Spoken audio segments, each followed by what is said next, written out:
Hey everybody, I just wanted to show you how to make the box, the basic box and the basic locking mechanism, and basically how a lock and a door work. So first I'm going to make a little bit of code just to open and close the servo. And there's a few tips in here that you may not have seen yet. So I'm going to go to this and I'll go to, say this is a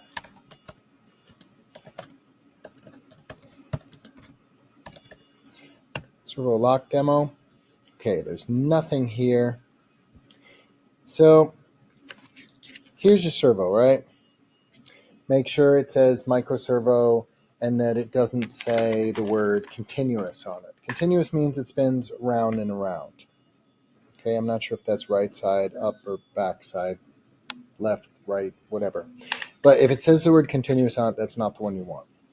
You want to be able to move it to a specific angle. And so I took the servo horn off. These things are all called servo horns because they stick out of a servo just like horns stick out the head of a cow. And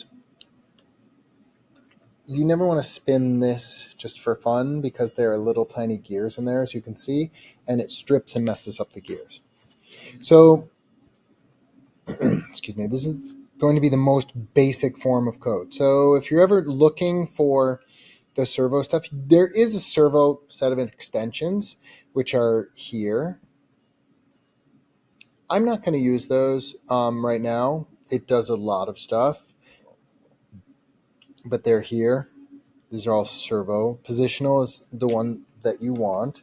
It changes to an angle. Continuous is the one that goes round and round.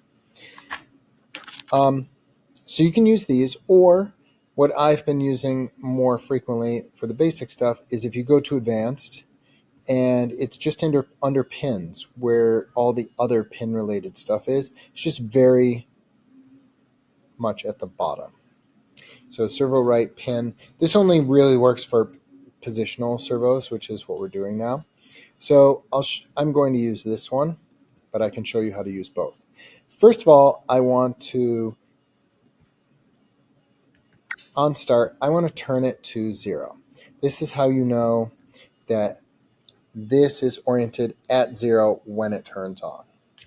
Okay? And then I basically am just going to have it turn 90 degrees when I press the button A. So I don't even need the forever block. All I need is an on button pressed block, which is input.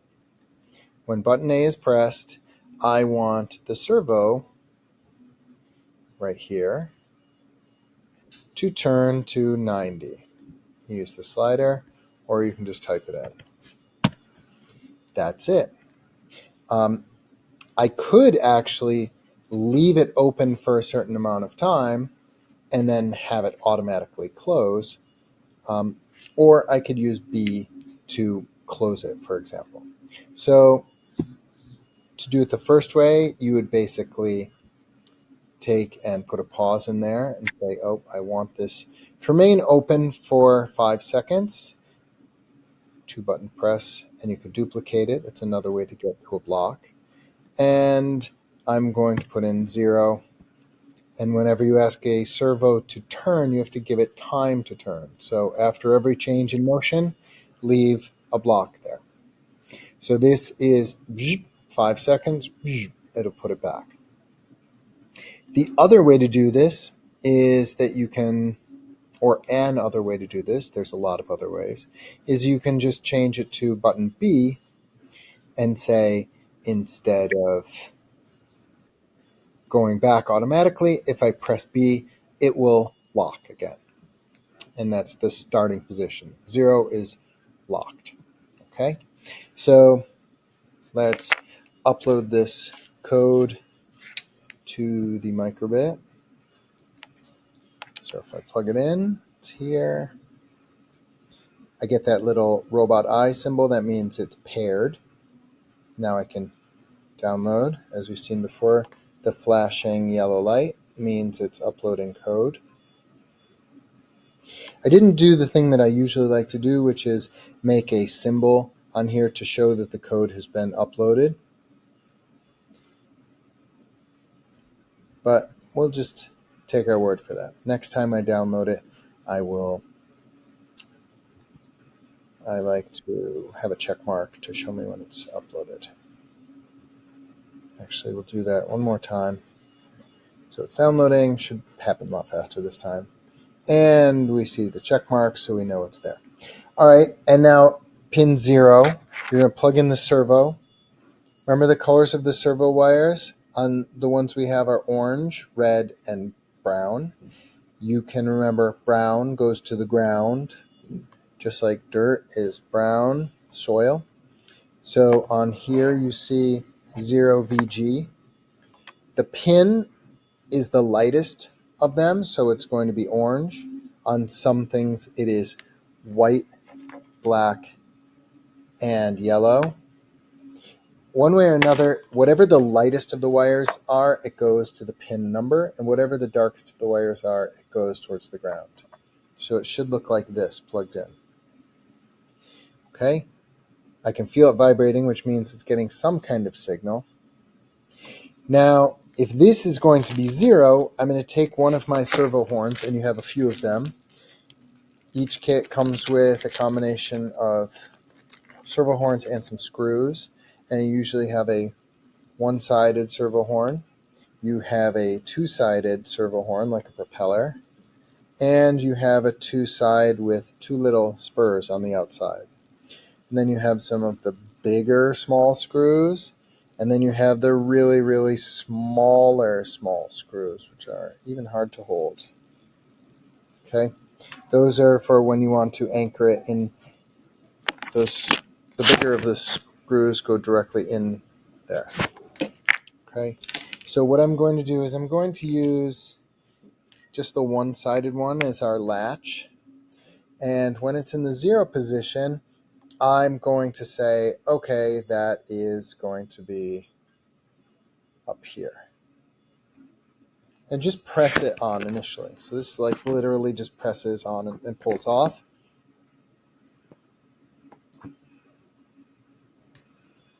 Hypothetically, at least, it pulls off. Yeah. Okay, so I'm just going to press it into position and it'll stay there. So if I press button A, it should change position. So let's see if that works. Button A. Yep, 90 degrees. Okay, button B moves it back. Button A. Great. Great. Okay, that's all we need. All right, so now for some of the building parts. So as we just saw, we now have this handy dandy locking mechanism. Press A, press B. Okay? And you can also change it so it's like this. I think when it's locked, it's probably more likely that it's going to be maybe like this.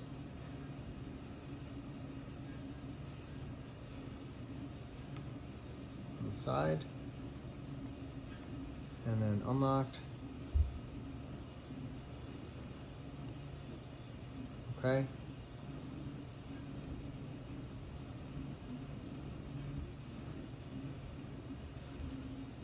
Okay, that's relocking.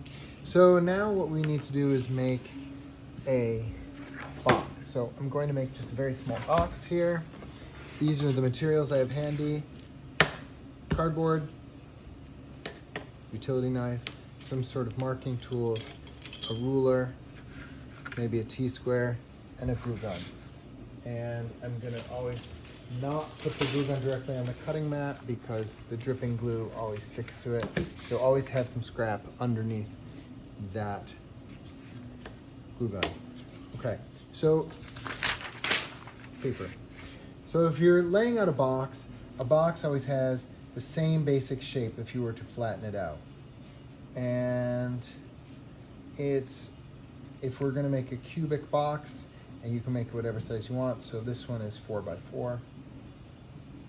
So the structure of a box always basically looks the same. Box has 6 sides, and if you were to fold it out flat, it would take on the shape of like a cross. Okay? and you would fold them together and you'd end up with a box. So it's good if you're gluing it together to also keep in mind that you may want to have some flaps for gluing purposes. So that attaches those two together. This attaches these two together, and so on. That will attach these two. This is going to be the front door. And then this also will have a flap that will be like that. This will be a fold, so these are score lines. That means you don't cut them all the way, you just press them in so they fold. And then the outer shape, and these are score lines as well. Those are folds. And then everything on the outside is a cut line. Cut, cut, cut. All these are cuts, cuts, cut, cut, cut.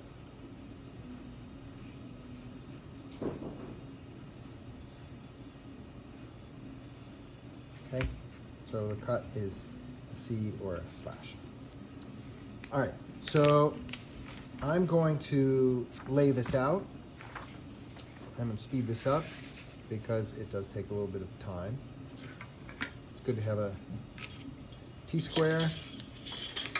I am a big fan of cleaning up as you go, so I'm going to put my servo horns, leftover ones I'm not going to use, and the little tiny screws that are just begging to get lost into their little baggie, and put this off to the side for now. Now to lay out the box.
So now that we have the box all cut out and the folds scored, oh, there we go.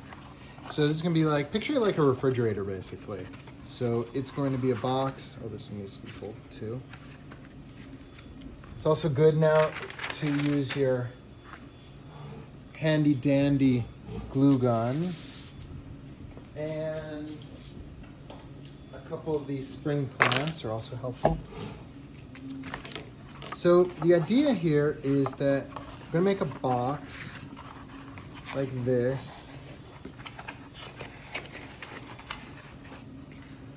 This will be here, this will be here. These will kind of tuck onto the inside of the box. Boom.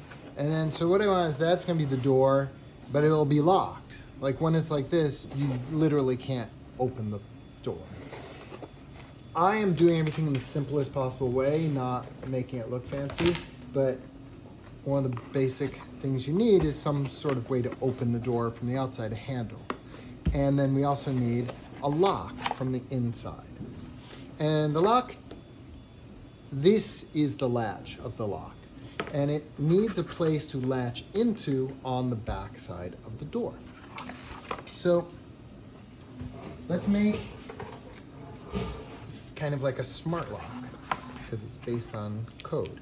So I'm going to put this together with glue on the gluing flaps and use these to hold it together while I move on to the next joint so I don't have to hold it the whole time.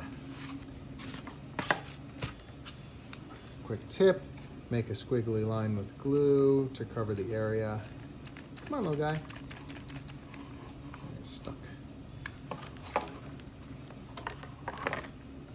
Scrap paper. Push it in a little bit. Come on.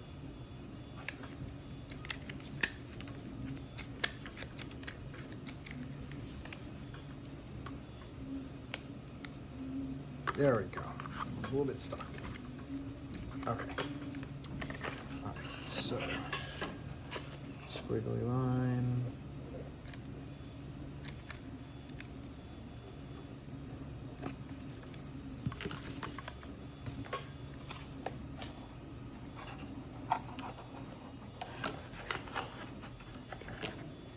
That's the first one. Hold it in place with a clamp. Second one.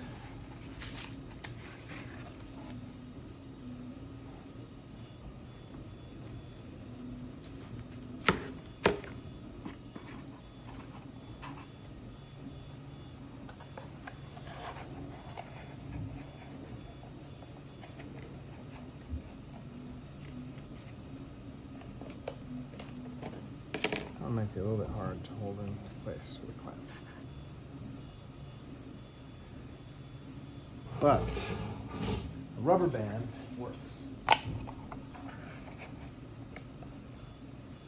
Okay, good to have some rubber bands handy. This one's probably done now. And this one also is probably done. So obviously your box is going to be bigger, so you're going to have to scale it up when you do your drawing. Each one of these was 1 inch for me. So it's 4-inch sides on the box. You may want a rectangular box, in which case there is different sized squares. They're not going to be all squares, they're going to be rectangles. In the video description, there will be a little planning sheet to make whatever size box you want. So just here, both these kind of glue in terms of the long places that will need to glue as well. So this one is very close to very much. Okay, got there. It's in there. Opportunities again. Goes all these at the time.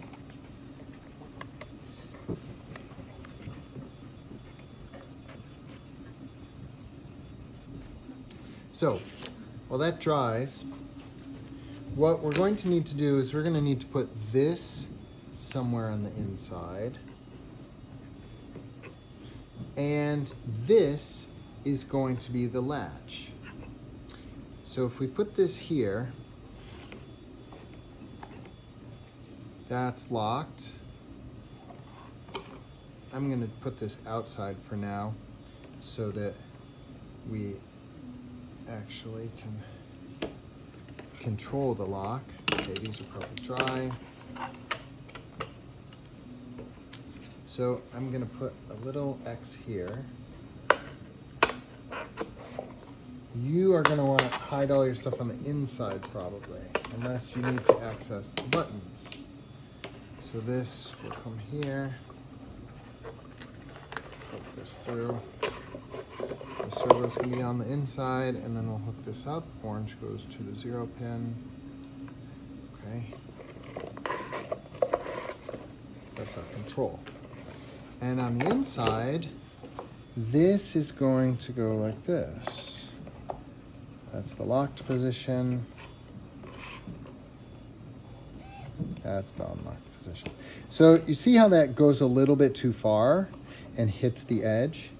So this is a good opportunity. This is why we didn't screw it in initially, to move it so it's out of the way. So I just moved the arm over a little bit. So now when it locks, no, we don't want to go that way. There we go. Okay, so this is B is going to be our locked position. A will be our unlocked position. Okay, so this is going to go inside here a little bit. And the other thing we need to do is we need to figure out where this is going to lock into. So if you look at it this way, we want to close it so this is just barely touching that. So it's basically going to be even with the top. So you can not quite see it over the edge. So here we'll mark the levels. Kind of make a pencil line around it.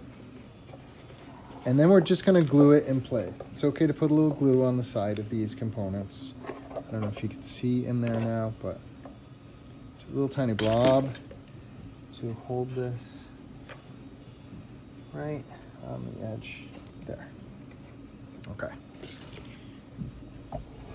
Now we need something to what it is actually going to lock in place. So it has to come out a little bit and then make kind of a shelf so that when it comes in, it is locked in place. So I'm going to draw this, and later on I may paint over this or decorate it in some way. But basically when it's locked, like this is the location. And so we'll go on this side of it as well. Just kind of look, make sure those lines line up. So that's where it's going to have to be locked into, okay? So this is when you make the actual locking mechanism. And this may take a little trial and error. So I'm going to build it out of cardboard, and I'm going to build a little shelfy thing here.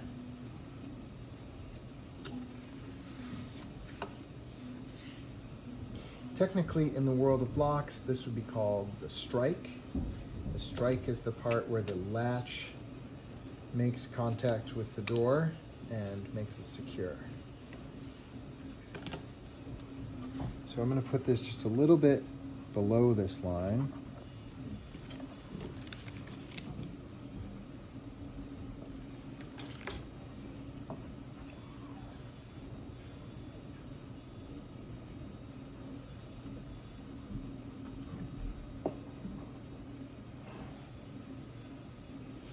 Just want to double check something.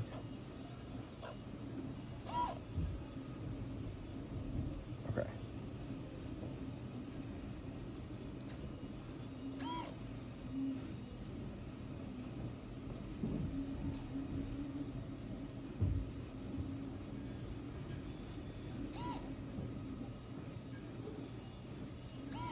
Okay. I'm actually going to change the position of this a little bit. And make, so that has to be up out of the way.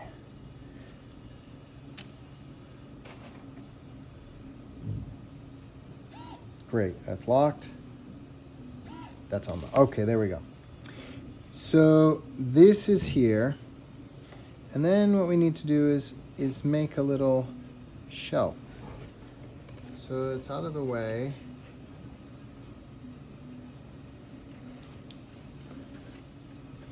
And maybe make something like that.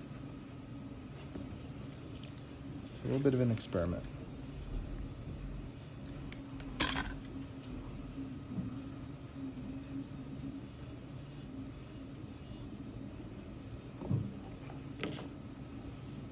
Let's see. So that should, when it closes, be out of the way of the lock. And then when I push the button, it should go down and be behind that. All right, ready? Moment of truth. Let's see if this works. Put it in here. So that up position is B, I believe. A is lock, B is unlock. Okay, close, hit A. Boom! Sealed. B, open. That's what we wanted to see. Now, to make it a little easier to open and close, you can put a handle. This can be decorative or very utilitarian. This is just basically to show that there is a handle. So there's like the refrigerator door. Now it's open-y, unlocked.